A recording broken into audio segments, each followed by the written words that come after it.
경찰은 정광훈 목사 수사에서 대통령이 제시한 원칙을 지켜야 합니다. 여러분 안녕하십니까? 마하나임 뉴스입니다. 오늘 방송은 정치도 아니고요, 감정도 아닙니다. 한국의 그 형사사법이 스스로 세운 원칙을 지키고 있느냐, 이 한 가지 질문에 집중적으로 말씀을 드리겠습니다. 최근에 공개된 대통령 법무부 장관 대화 여러분 아시나요? 지난 9월 30일 날 국무회의에서 대통령과 법무부 장관이 대화를 나눴습니다. 회의 중에 그랬죠. 직접 내용을 한번 보시겠습니다. 법무부 장관님, 제가 전에도 간헐적으로 말씀을 잠깐씩 드렸던 거긴 한데, 네네. 이거 형사처벌권을 남용해가지고 국민들한테 고통 주는 거 있지 않습니까? 예. 예를 들면 우리 장관님도 사법시험을 합격하신 분인데 형사소송법 이런 거 있죠. 10명의 범인을 놓치더라도 1명의 억울한 사람 만들면 안 된다. 유명한 법원입니다. 예, 그거 기본이잖아요. 네. 여기서부터 나오는 것 중에 또 하나가 의심스러울 때는 피고인이 네, 그렇습니다. 그리고 무죄 추정의 원칙 다 거기서 나오는 거잖아요. 예, 억울한 사람 만들면 안 된다. 네네. 도둑을 하나 잡기 위해서 온 동네 사람들한테 고통 주면 안 되잖아요. 예. 그게 형사법의 대원칙인데, 그래서 의심스러울 때는 피고인이 이걸, 이 사람이 무죄일까, 유죄일까, 이러면 무죄하라는 거 아닙니까? 그죠? 네, 법원의 판결의 기본 원칙. 법원 판결도, 검사의 판단도 마찬가지잖아요. 이거 혹시 무죄일 수도 있는데, 무혐의일 수도 있는데 하면은 기소하지 말아라는 거 아니에요? 근데 검찰은 그 반대로 지금까지 운영되어 왔습니다. 그러니까요.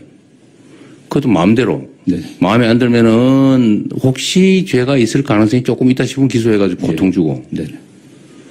또 자기 편이면은 죄가 명확한데도 봐주고. 근데 이 기준이 다 무너졌지 않습니까? 예.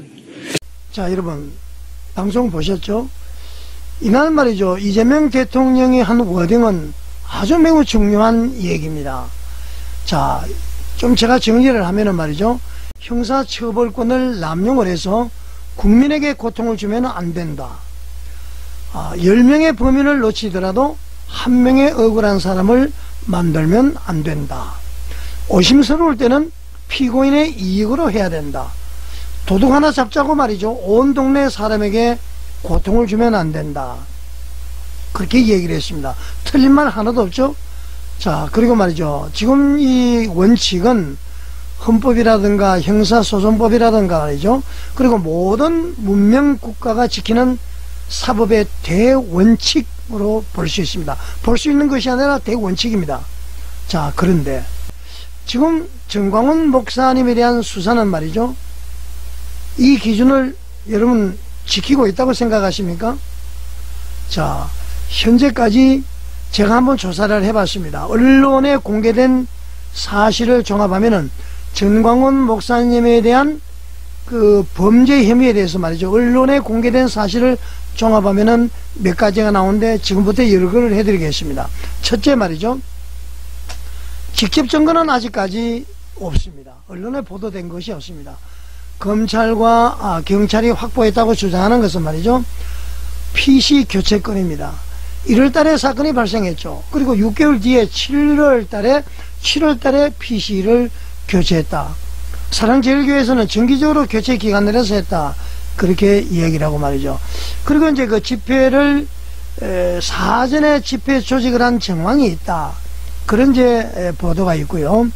그 다음에 이제 그 정광훈 목사님에 대한 일부 측근들의 메시지가 좀 의심스럽다. 뭐 그 정도 이렇게 나와 있는 것 같습니다. 자, 그렇지만은 이 정광훈 목사님이 말이죠, 이 서부지방법원의 뭐 난입이라고 이야기할까요? 이 난입을 지시했다는 직접적인 증거는 이 언론에 말이죠, 단 한 번도 공개되지 않았습니다. 자, 두 번째, 난입 사건과 대국본의 집회는 시간과 장소가 다르다는 것을 우리는 알 수가 있습니다. 대국본은 말이죠, 낮에 집회를 종료했습니다. 8시 반에 집회를 종료하고 한남동으로 옮겨야 된다. 그렇게 이제 신혜식 대표가 이야기한 것 아닙니까? 여러분들 방송 보셨죠? 자, 서부지방법원의 난입은 언제 했었죠? 그 다음날 새벽 3시에 다른 사람들이 들어갔다. 그래서 이제 그 신혜한수 신혜식 대표도 말이죠. 이 대한민국 바로 세우기 운동본부의 집회, 그러니까 광화문에서 집회하다가 영장실질심사를 받으러는 윤 대통령에게 힘을 수여주기 위해서 그쪽으로 이동한 것 뿐이고, 저녁 8시 반에 우리는 다 철수를 했다. 그러니까 대국본 집회와 새벽 3시에 들어간 것은 전혀 다른 사건이다. 그렇게 지금 주장을 하고 있는 것 아닙니까? 자, 세 번째로 말이죠. 자, 그럼에도 불구하고 압수수색은 어떻게 했습니까? 광범위하게 이루어졌습니다. 사랑제일교회, 정광훈 목사님 자택, 그리고 그 딸과 그 측근들, 그리고 보수 유튜버들, 그리고 정광훈 목사님 애국운동을 위해서 설립된 운영법인 있죠? 이 법인, 그리고 사무실이라든가 PC라든가 휴대폰이라든가 아주 전방위적으로 압수를 했습니다.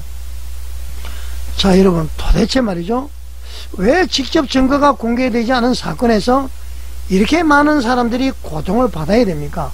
그러니까 직접 증거를 찾아내기 위해서 물론 이제 압수수색을 할 수도 있습니다만 뭔가 근거가 있어야 되는데, 그야말로 이제 인디안의 뭐 기우제식, 뭐 비가 올 때까지 기우제 드리는 거, 증거가 날 때까지 막 이렇게 하는 것은 아니지 않느냐. 여러분 어떻게 생각하십니까? 이재명은 말이죠, 9월 30일 날 정성호와 같이 법무부 장관과 대통령이 대화를 하면서 업무 지시를 하면서 스스로 얘기를 했습니다. 아까 방송에 나와 있듯이 말이죠, 증거가 없으면은 피고인의 이익으로 하라. 온 동네 사람에게 고통을 주는 것을 하지 마라. 억울한 사람을 만들지 말라. 10명의 범인을 못 치더라도 한 사람의 억울한 사람을 만들지 마라. 그리고 말이죠, 무리한 형사권 남용을 하지 말라. 그렇게 얘기했습니다. 자, 그러면 대통령의 이 기준 제시는 전광훈 목사님 사건에도 똑같이 적용해야 됩니다. 여러분 그렇지 않습니까? 왜 말이죠, 이 기준을 특정 정치적 인물에게, 특정 정파에게만 예외로 적용합니까? 그럼 평등이 아니죠. 왜 대통령이 말한 원칙과 반대되는 방식으로 수사가 진행되고 있습니까? 그냥 정광훈 때려잡자 이겁니까? 그것은 아니지 않습니까?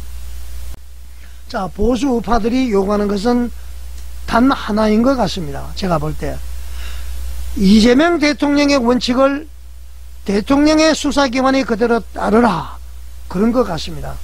자, 직접 증거가 없습니다. 그러면 피해자 이익으로 가라.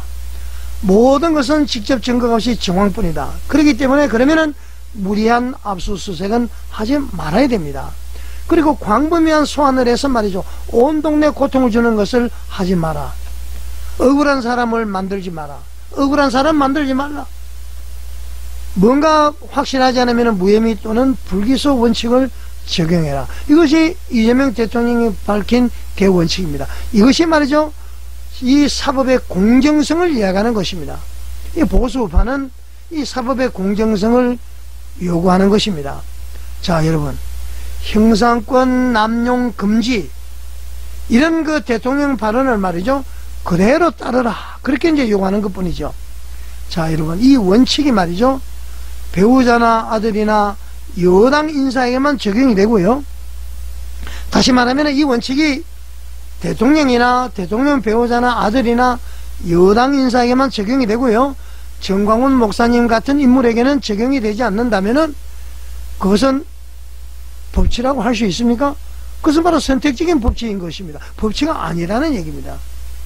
자, 여러분, 제가 지금 이렇게 드리는 얘기는 정광훈 개인을 위한 말이 아니에요. 한국의 형사사법 전체가 대통령이 제시한 원칙을 지키라, 그런 얘기입니다. 억울한 사람 한 명을 만들지 말라는 그 원칙, 의심스러울 때는 피고인의 이익이라는 그 원칙, 그리고 무엇보다도 도둑 하나 잡자고 온 동네 사람 괴롭히지 말라는 그 원칙, 그 원칙이 살아있는 나라, 그 나라가 정의로운 민주국가입니다. 여러분 어떻게 생각하십니까? 만화임 뉴스에 공감해 가신다면 구독과 좋아요, 알림 설정, 댓글로 여러분의 의견을 남겨주시고요, 많은 사람들에게 공유해 주시기 바랍니다. 시청해 주셔서 감사합니다.